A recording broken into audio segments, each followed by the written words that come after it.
ہو شام کے زندہ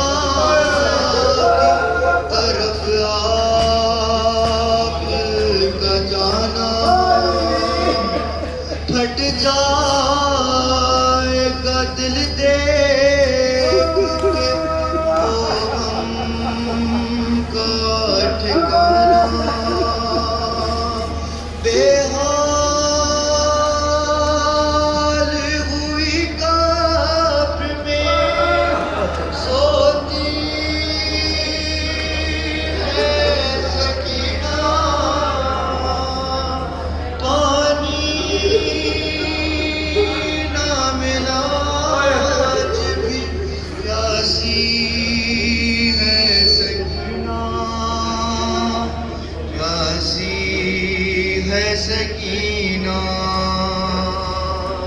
اور شام آ گئی جگ چھانے لگا بن میں اندھیرا زینب نے کیا بھائی کے لاشیں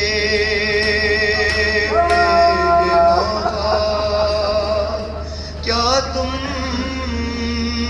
نے سکینہ کو کہیں دیکھا ہے بھیا ایک کوزالیے